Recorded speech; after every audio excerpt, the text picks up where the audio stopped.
네, 여러분 안녕하십니까? 약속을 믿으면 행복이 보입니다. 온라인 전도의 7번째 시간을 시작하도록 하겠습니다.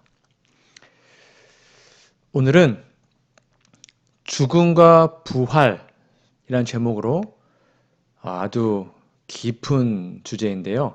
죽음이 무엇인지, 그리고 부활은 도대체 무엇인지에 대해서 함께 성경적 가르침을 찾아보고자 합니다.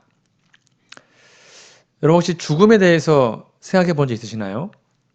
과연 죽음 저편에는 무엇이 기다리고 있을까? 사람은 누구나 죽음을 두려워합니다. 그리고 그것을 피하고자 합니다. 아마 어느 누구도 아유 죽고 싶어 말은 하지만 그게 진심은 아닐 거예요. 행복하고 건강하다면 누구나 영원토록 살고 싶어 하죠. 특별히 한국 사람들은 이 죽음에 대한 기피 현상이 되게 커요. 그래서 한문으로 죽을 사자가 있잖아요.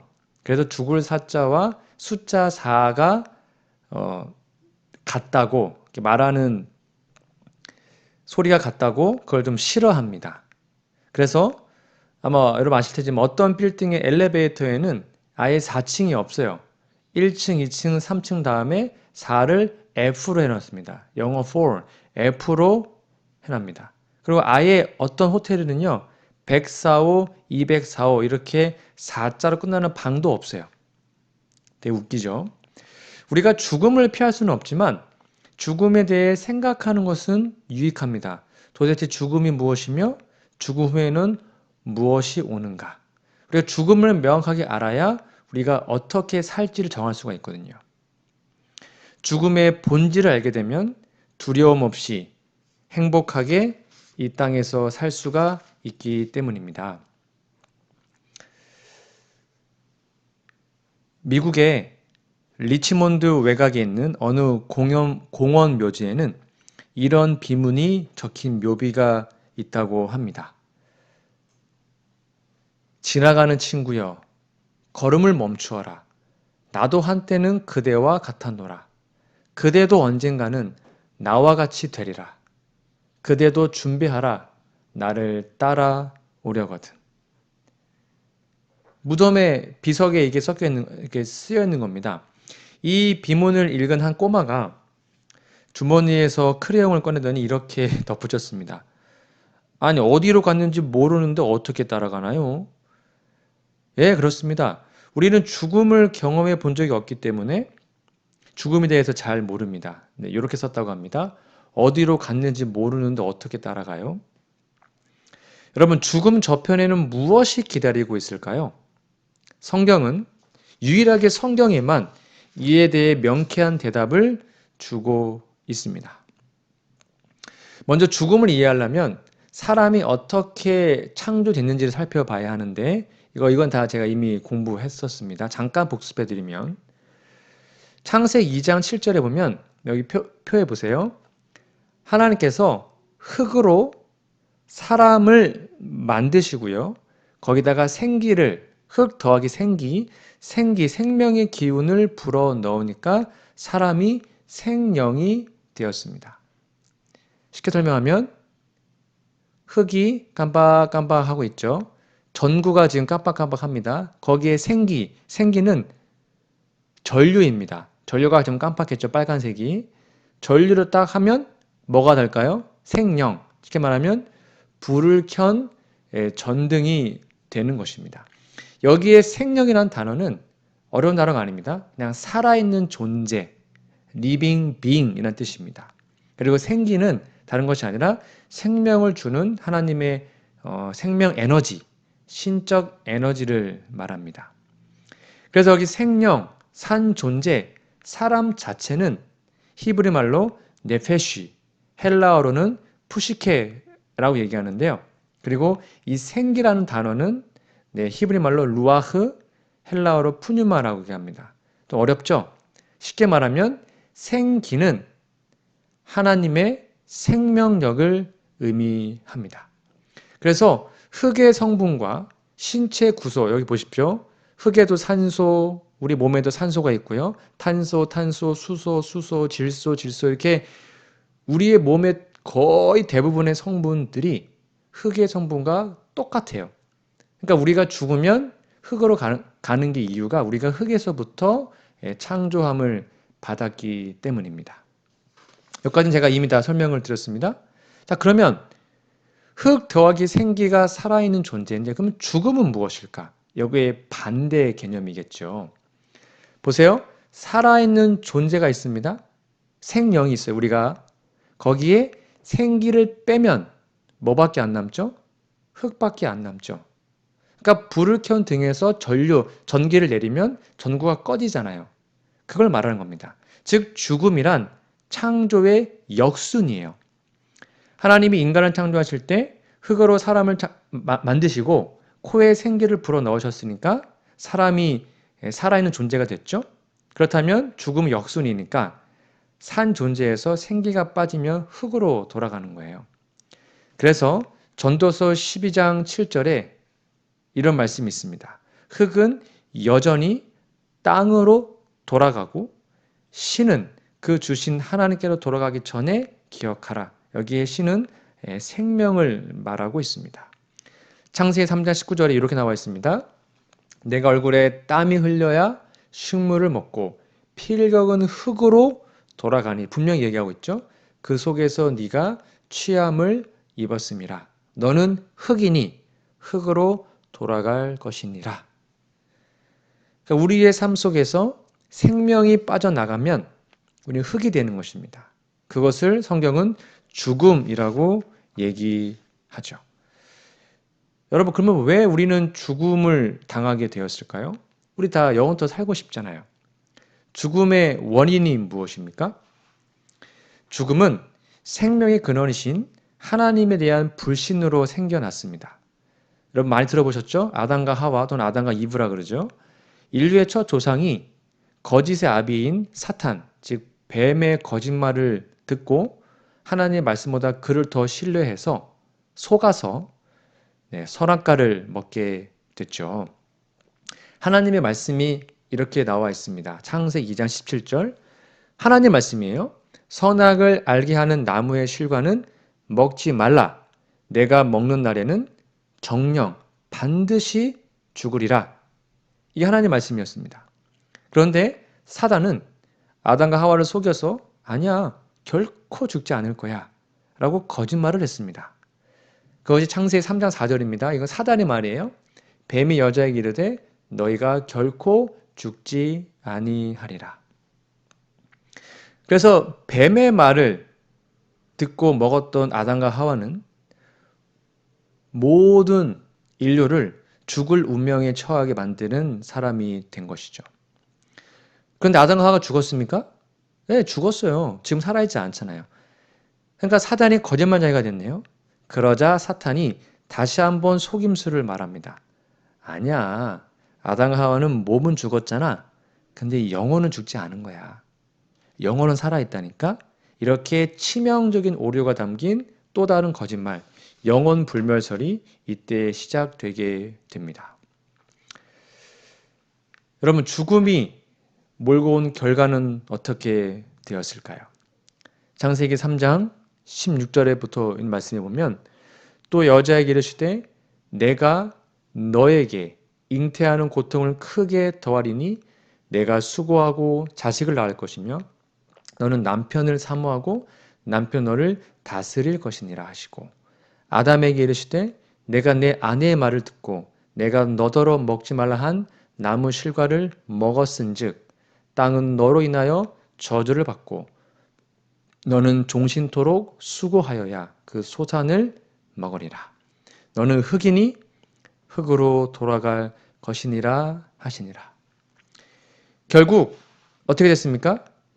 여자는 잉태하는 고통이 크게 더해졌고 남편에게 복종해야 했으며 결국에는 죽어서 흙으로 돌아가야 됐습니다.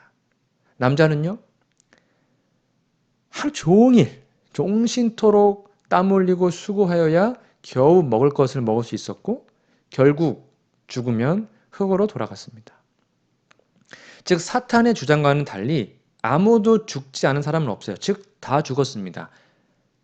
다 죽었습니다. 결국 마지막에는 하나님의 말씀처럼 너는 흙이니 흙으로 돌아가라는 말씀이 이루어지게 된 것이죠. 여러분, 죽음의 상태 여러분 어떻게 이해하고 계십니까? 죽음이 무엇일까? 여러분, 죽은 후에도 생각할 수 있을까요? 성경 이렇게 얘기합니다. 시편 146편 3절 4절. 방백들을 의지하지 말며 도울 힘이 없는 인생도 의지하지 말지니 그 호흡이 끊어지면 즉 죽으면 흙으로 돌아가서 당일에 그 도모, 이 도모가 생각이라는 단어와 같은 뜻입니다. 그 도모, 즉 생각이 소멸하겠다. 즉 죽은 후에는 어떤 상태로 있는 것이 아닙니다. 죽자마다 뭐 천당 가고 지옥 가는 게 아니에요. 흙으로 돌아가서 그 당일에 생각이 소멸, 그냥 없어지는 것입니다. 자, 그럼 두 번째, 죽은 후에도 무언가를 알까요? 예를 들면 뭐 조상님 신이 와가지고 자기의 묘지를 잘 하는지 못하는지 제사 잘 지내는지 못하는지 죽은 후에 뭔가를 알까요? 성경 이렇게 얘기합니다. 전도서 9장 5절. 무릇 산 자는 죽을 줄을 알되 죽은 자는 아무것도 모르며 안 돼요, 모른대요. 모른대요. 다시는 상을 받지 못하는 것은 그 이름이 잊어버린 바 됨이라. 네, 죽은 후에 무슨 조상신이 와가지고 제사 지내고 받고 이런 거 없어요. 죽으면 아무것도 모릅니다. 왜냐면 잠자는 것과 똑같거든요. 죽으면 아무것도 모릅니다. 세 번째, 죽음의 상태는 무엇일까? 여러분, 죽은 후에 사랑하고 미워할 수 있을까요? 전도서 9장 6절입니다. 그 사랑함과 미워함과 아까 9장 5절에 이어서 나오는 겁니다. 죽은 후의 상태입니다. 시기함이 없어진 지 오래니 해 아래 생하는 모든 일에 저희가 다시는 영영이 분복이 없느니라. 그러니까 죽은 후에 원수를 갚기 위해서 뭐 귀신이 와가지고 그 사람을 괴롭히고 이런 게 있어요, 없어요? 없어요. 사랑하고 미워하고 시기함이 다 없어졌습니다. 왜냐하면 죽었기 때문이죠. 네 번째입니다. 우리는 죽음 후에 하나님을 찬양할 수 있을까요? 시편 6편 5절입니다. 사망 중에는 주를 기억함이 없사오니 음부에서 이 무덤을 말합니다. 주께 감사할 자 누구리이까? 즉 감사할 수 있대요, 없대요? 없대요. 죽은 자는 하나님께 감사할 수 없고 하나님께 찬양을 드릴 수도 없습니다. 즉 사람은 불멸의 존재가 아닌 거죠. 여러분, 그러면 사람은 불멸의 존재인가? 제가 아니라 그랬죠? 그럼 불멸의 존재는 누구일까요? 이렇게 표현되어 있습니다. 디모데 전서 5탄이에요. 디모데 전서 6장 16절입니다. 오직 그 하나님에게만 죽지 아니함이 있고 라고 표현되어 있습니다. 디모데 전서 6장 14절부터 좀 읽어드리면 우리 주 예수 그리스도 나타나실 때까지 점도 없고 책망받을 것도 없이 이 명령을 지키라. 기약이 이르면 하나님이 그의 나타나심을 보이시리니 하나님은 복되시고 홀로 한 분이신 능하신 자이며 만왕의 왕이시며 만주의 주시요 그 다음에 오직 그에게만 죽지 아니함이 있고 가까이 가지 못할 빛에 거하시고 아무 사람도 보지 못하였고 또 볼 수 없는 자이니 그에게 존귀와 영원한 능력을 돌릴지어다. 아멘. 그러니까 불멸, 죽지 않는 존재는 하나님밖에 없어요. 하나님은 스스로 존재하는 분이기 때문에 불멸하십니다. 영원하시고 절대로 죽지 않으십니다. 이게 하나님의 속성입니다. 자, 그러면 인간은 불멸의 존재일까요? 인간은 조건적 불멸입니다. 즉 태초에 아담과 하와가 선악과를 먹지 않고 생명과를 계속 먹었으면 불멸할 수 있습니다. 영생하겠죠. 우리가 나중에 하늘에 가서도 우리는 계속 생명과를 먹어야 돼요. 그리고 말씀에 순종해야 되고 조건적 불멸입니다. 요한복음 3장 16절 하나님이 세상을 이처럼 사랑하사 독생자를 주셨으니 이는 저를 믿는 자마다 조건이 있네요. 멸망치 않고 영생 즉 불멸을 얻게 하려 하심이니라. 즉 사람은 불멸의 존재가 아닙니다. 우리는 죽는 존재죠. 그런데 사람은 죽었는데 영혼이 죽지 않고 살아있다고요? 이건 사실과 전혀 다른 것입니다. 살펴본 것처럼 사람이 죽으면 생각도 못합니다. 아무것도 몰라요. 미워하거나 찬양할 수도 없어요. 그러면 인간이, 즉 인간의 영혼이 불멸이어서 죽자마자 천당 가고 지옥 간다는 그 생각은 어디에서 도대체 온 것일까요? 약간 이제 어려운 설명을 좀 하겠습니다. 여러분, 소크라테스란 철학자 아십니까? 이원론에 대한 이해인데요. 헬라 철학, 이 사람이 헬라 시대의 사람인데요. 이원론이라고 합니다. 즉, 육신은 악하고 영혼은 선하다. 이렇게 가르쳤습니다. 그래서 이 소크라테스가 어떻게 죽은지 아세요? 감옥에 갇혀 있다가 육신에서 불멸의 영혼이 해방되어 이데아, 즉 놀라운 세계로 돌아가기 위해서 독배를 마시고 죽죠. 왜냐하면 이들에게는 죽음이 해방이었기 때문입니다. 그래서 이러한 스승의, 소크라테스 스승의 죽음을 충격적으로 본 그의 제자가 플라톤인데요. 이 플라톤은 영혼 불멸 사상, 즉 육신은 악하고 육신에 갇혀있는 영혼을 해방해야 된다라는 것을 학문적으로 체계화시키게 됩니다. 그것이 아리스토텔레스까지 이어지게 되죠. 그러다가 터툴리안이라는 사람이 등장을 해요. 이때 영원토록 불타는 지옥설이 출현합니다. 이 사람은 기독교 교부였는데 헬라 철학 영향을 받아서 영혼이 죽지 않으니까요. 생각해 보세요. 사람이 다 죽었는데 영혼이 뿅 나와가지고 착한 사람은 천당에 가고 나쁜 사람은 지옥에 가요. 근데 그 영혼이 죽지 않아요. 그러면 당연히 영원토록 고통당하는 지옥이 있어야 된다고 생각하겠죠. 그래서 악인들은 지옥에서 영원토록 고통당하느라고 영원 지옥설을 만든 것입니다. 그리고 그 다음이 어거스틴이라는 사람인데요. 아까 말한 이원론과 영지주의의 결합을 한 마니교란 어떤 교파의 신자였는데 영원 지옥설을 끔찍하게 믿었던 사람이었습니다. 그리고 토마스 아퀴나스라는 사람은 13세기의 스콜라 철학자인데요. 영원 불멸설을 집대성한 사람이었습니다. 그리고 여러분 아시죠? 장로교를 만든 칼뱅이라고 합니다. 16세기 종교개혁자인데 25세에 혼수론이라는 논문을 쓸 만큼 되게 뛰어난 학자였습니다. 그리고 이 사람은요, 지금 장로교를 만들었지만 개신교의 영원 불멸설을 퍼뜨리는데 지대한 공헌을 했던 사람들입니다. 그러니까 대부분의 개신교와 천주교가 뭘 믿어요?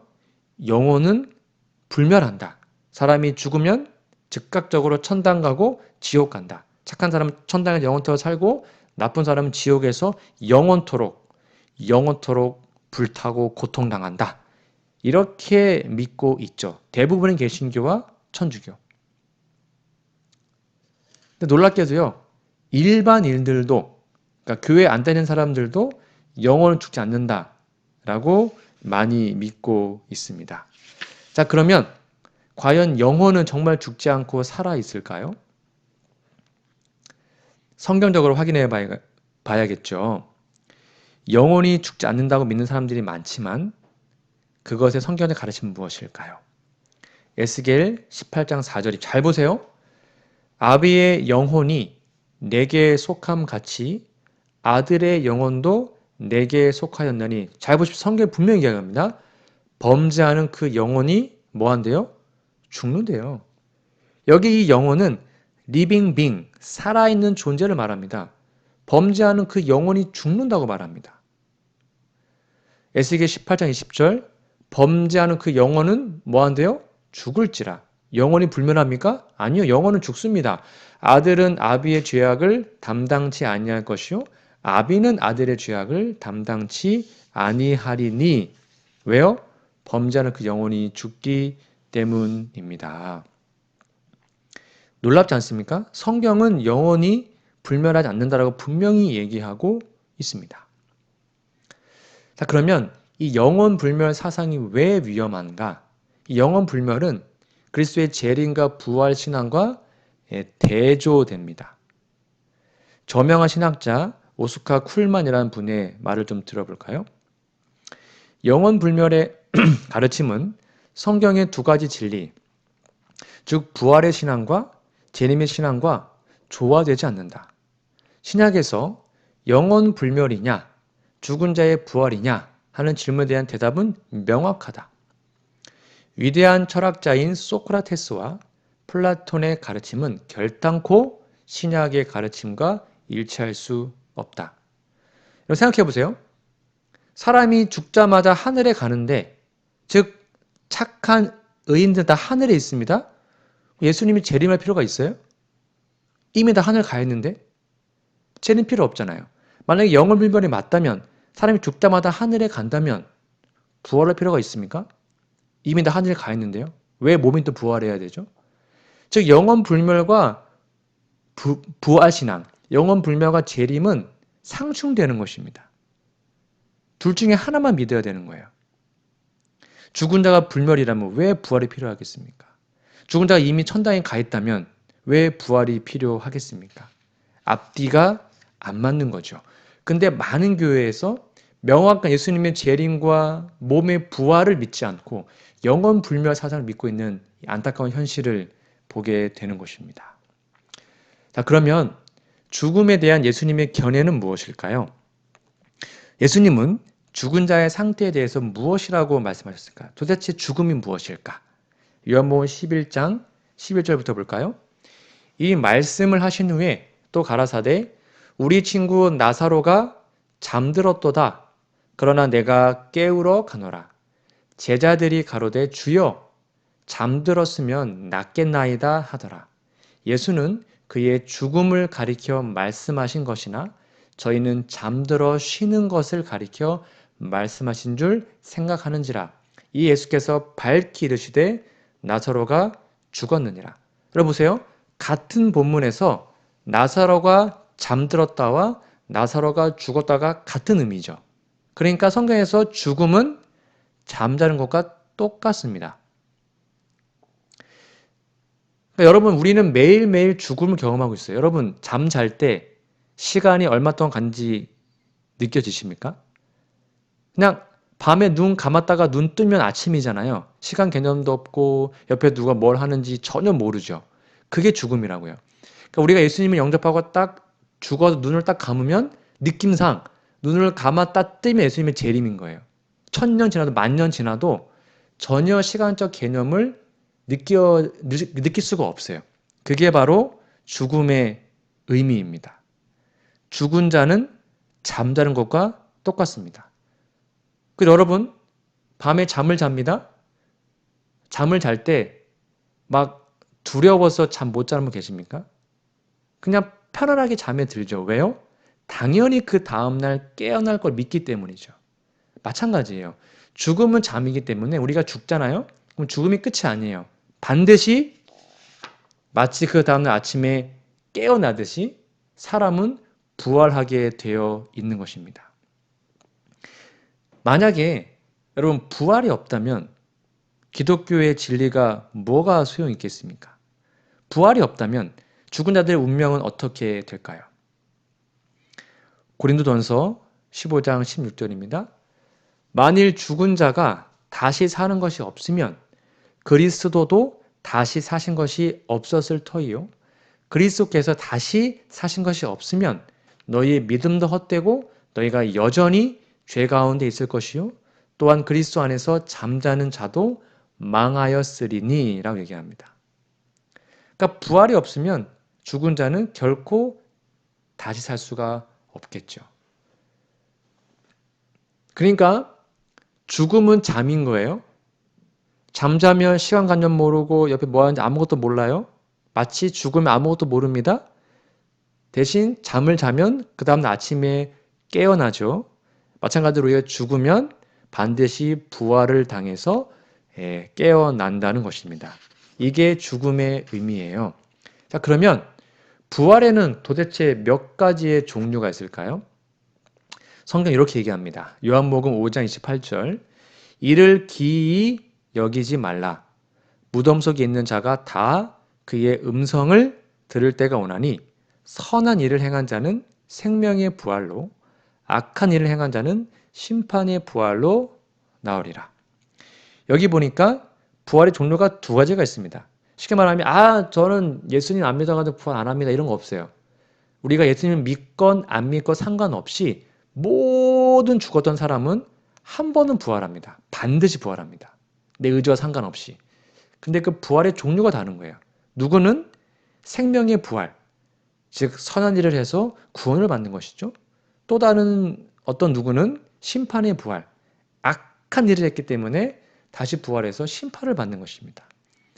그러니까 우리는 부활을 막을 수 없습니다. 우리가 해야 할 일은 내가 지금 어떠한 부활에 참여할지를 선택하셔야 됩니다. 여러분들은 생명의 부활에 참여해서 하늘 가고 싶으세요? 아니면 심판의 부활에 참여해 다시 심판받고 또 죽고 싶으세요? 우리 모두 생명의 부활에 참여하기를 간절히 소망합니다. 여러분, 그러면 생명의 부활은 언제 있을까요? 성경 데살로니가전서 4장 16절입니다. 주께서 호령과 천사장의 소리와 하나님의 나팔로 친히 하늘로 쫓아 강림하시리니 그리스도 안에서 죽은 자들이 먼저 일어나고. 구원받을 자들의 부활인 생명의 부활은 어때요? 예수님의 재림 때에 있습니다. 그러니까 우리가 지금 혹 병환으로 아니면 사고로 우리 사랑하는 가족이나 친구나 누군가 죽었다 해도 여러분, 예수님 재림 때 부활할 것입니다. 그리고 구원받아 하늘에 갈 거예요. 그때 우리가 생명의 부활로 부활하잖아요. 그 우리의 몸이요 바뀌어요. 지금 같은 몸이 아닙니다. 빌립보 3장 21절에 보면 이런 말이 있습니다. 오직 우리의 시민권은 하늘에 있는지라. 거기로서 구원하는 자 곧 예수 그리스도를 기다리노니 그가 만물을 자기에게 복종케 하실 수 있는 자의 역사로 우리의 낮은 몸을 자기 영광의 몸의 형체와 같이 변하게 하시리라. 분명히 우리의 썩어질 몸이요 예수님의 영광의 몸처럼 변한대요. 고린도전서 15장입니다. 보라, 내가 너희에게 비밀을 말하노니 우리가 다 잠잘 것이 아니요 마지막 나팔의 순식간에 호련히 다 변화하리니 나팔 소리가 나매 죽은 자들이 썩지 아니할 것으로 다시 살고 우리도 변화하리라. 이 썩을 것이 불갑을 썩지 아니할 것을 입겠고 이 죽을 것이 죽지 아니함을 입으리로다.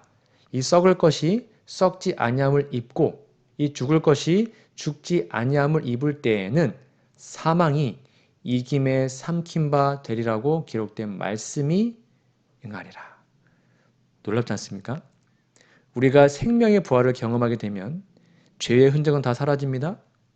우리는 썩지 아니할 불멸의 몸, 영광의 몸, 그렇게 변화돼서 결국 하늘까지 이르게 될 것입니다. 두 부활의 사이에는 여러 가지의 사건들이 있습니다. 제가 말씀드렸죠? 우리는 선인이나 악인이나 다 한 번은 부활합니다. 예수님의 묘표에 보시면 예수님의 재림 때에 첫째 사망을 당하게 돼요. 쉽게 말하면 예수님의 재림 때에 악인들은 죽어요. 그 영광의 빛으로. 의인들은 부활을 합니다. 의인들은 즉 첫째 사망을 당했던 의인들은 부활을 합니다. 그것이 첫째 부활이고 생명의 부활이라 그럽니다. 그게 재림 때 있습니다. 그래서 재림 시에 의인들은 부활하고 승천하죠. 살아있던 악인들은 다 죽어요. 그리고 그때부터 천년기가 시작되는데 천년기 동안에는 악인들은 그냥 이 땅에서 죽어 있는 거예요. 여기까지 이해 가시죠? 그런 다음에 천년기 후에 재창조가 일어납니다. 그때 죽어있던 악인들이 부활합니다. 그거를 둘째 부활 또는 심판의 부활이라 그래요.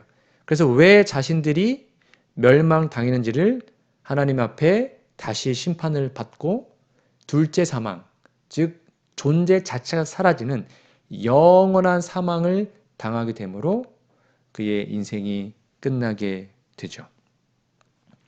그래서 요한계시록 20장 5절에서 8절입니다.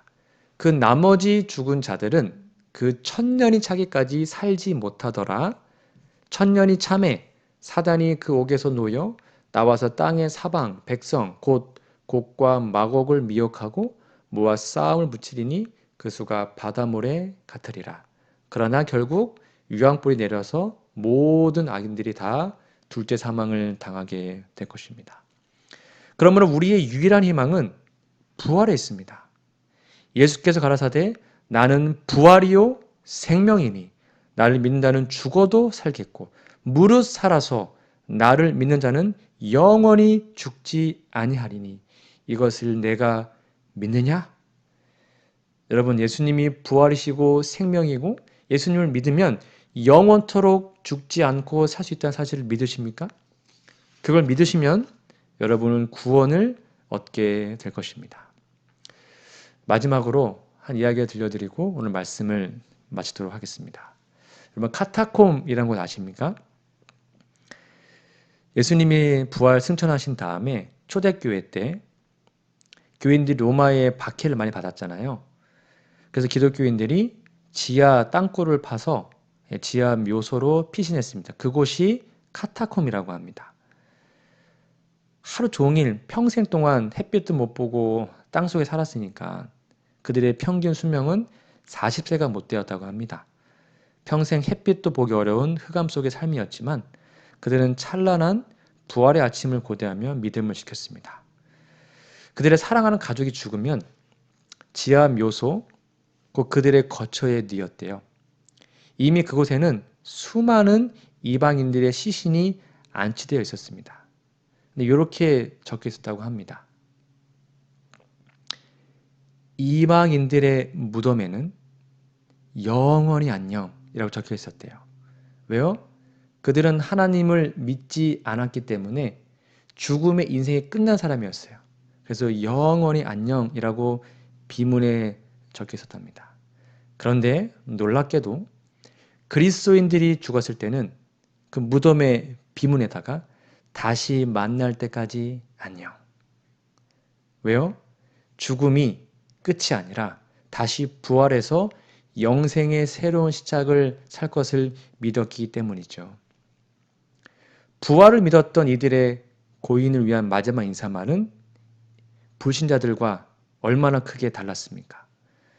여러분, 무덤이 성도들을 더 이상 가둬둘 수 없는 부활의 아침에 그들은 분명히 그들의 인사말처럼 다시 만날 것입니다. 이것이 바로 부활의 종교 기독교입니다. 이것이 다른 종교와 기독교가 전혀 다른 차이점입니다.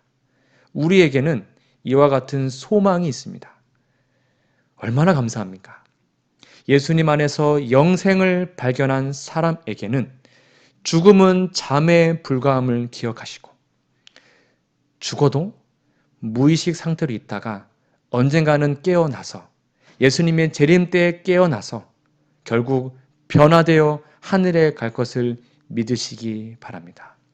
부활의 소망으로 이 어려운 시국을 믿음으로 헤쳐나가시고 어떠한 고난과 시련이 와도 이 믿음을 포기하지 않아 결국 하늘까지 이르는 우리 모두가 되기를 간절히 바라며 오늘 말씀을 마치도록 하겠습니다. 함께 기도하겠습니다. 생명의 근원 되신 우리들의 아버지, 하나님이 불멸하시고 예수님이 부활이고 생명임을 진심으로 믿사오니 우리들의 삶에도 생명을 선물로 주시고 혹 우리가 이 땅에 살면서 죽을지라도 다시 살 수 있는 부활의 소망을 안고 잠들며 결국 예수님이 재림 때 부활하여 꼭 하늘까지 이룰 수 있도록 도와주시옵기를 예수님의 이름으로 간절히 기도합니다. 아멘.